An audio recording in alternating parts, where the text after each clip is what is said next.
কচু দিয়ে ইলিশ মাছের ঝোল সেই লেভেলের মজা বরাবরই আমাদের খুব মজা লাগে। আজকেও রান্না করেছি, এটা গতদিন রান্না করেছিলাম। তো এভাবে করে আমি রান্না করি। অবশ্য যখন সময় থাকে তখন আরও ভালো করে রান্না করি, যেহেতু বাচ্চা নিয়ে সহজভাবে কিভাবে আমি খুব দ্রুত রান্না করে ফেলতে পারবো সেই রেসিপিটাই দেখবেন আজকে আমার এই ভিডিওতে। কারণ বাচ্চা নিয়ে এত কিছু করা আসলে পসিবল হয় না, অনেক সময় দিয়ে রান্না করা, অনেক নাটক করে রান্না করাও আমার পক্ষে পসিবল না। সো প্রথমেই আমি আমার খুবই অনেক দিন ধরেই এরকম কচু খেতে ইচ্ছা করতেছে। তো আমি আরিফকে বললাম, তো সে আমি যেটাই বলি সবসময় ওইটাই করে।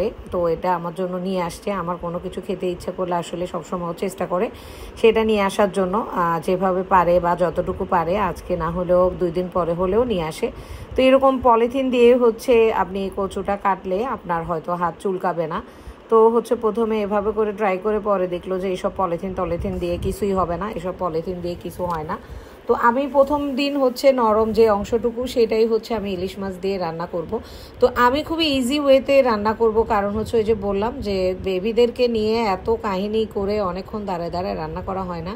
কারণ আর আসে ডিস্টার্ব করে, ওর সাথে সাথে থাকতে হয় সারাক্ষণ। যত কাজই করি আমি ওকে পাশে পাশে রেখে রেখেই করতে হয়। তো আমি ভালো করে কচুটা কেটে নিচ্ছি। কচু কাটার পরে এরপরে ইলিশ মাছটা কাটতেছি। আমরা গতদিন যে ইলিশ মাছগুলো নিয়েছি সেটাই। তো ইলিশ মাছগুলো অনেক বড় ছিল, তো আমি পিস পিস করে কেটে কিছু আজকে রান্না করব আর কিছু পরে রান্না করব। তার আগে কেটে নিচ্ছি আর কি মাছগুলা। তো ইলিশ মাছগুলা যতবারই রান্না করতেছি ততবারই ভালো লাগতেছে, খুবই ফ্রেশ আমাদের এই ইলিশ মাছগুলা। টেস্টও অনেক ভালো, মাশাআল্লাহ খুবই ভালো হয়েছে। তো ইলিশ মাছগুলো কাটা শেষ।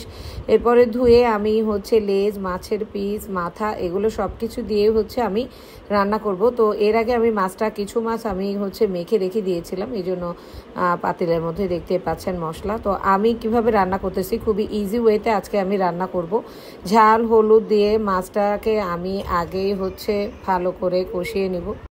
ঝাল হলুদ দিয়ে এরপরে পেঁয়াজ, তারপরে একটু আদা রসুনের পেস্ট, জিরার গুঁড়া, লবণ সব কিছু দিয়ে তেল দিয়ে আমি এটা হাত দিয়ে মেখে নিচ্ছি। আগেই মেখে নিয়ে পানি দিয়ে এরপরে দেখেন খুবই ইজি ওয়েতে আমি এটা আজকে রান্না করে ফেলছি। আর এত টেস্টি হয়েছে, মানে ইলিশ মাছ আসলে আপনি যেভাবেই রান্না করবেন ইলিশ মাছের ফ্লেভারের জন্য এটা আসলে মজাটা চলে আসে যদি আপনি প্রপার ওয়েতে রান্না করতে পারেন। এই যে মাছটা আমি ভালো করে মেখে এভাবে রেখে দিছি। এরপরে আমি পানি দিয়ে দিব। পানি দিয়ে এরপরে আমি একসাথে কচু সহ দিয়ে এটাকে রান্না করে ফেলবো। এরকম করে কিন্তু আপনি যদি রান্না করেন দেখবেন অনেক মজা হবে। তো আমার তরকারিটাও কিন্তু অনেক মজা হয়েছে। তো কচুটাকে আগে আমি হলুদ দিয়ে মেখে রেখেছিলাম, এরপরে হালকা পানি দিয়ে সিদ্ধ করে নিয়েছি, না হলে কিন্তু গলা ধরে এই জন্য। তো এরপর আমি মাছের সাথে একসাথে দিয়েছি, দিয়ে এরপর আমি চুলায় বসিয়ে দিই।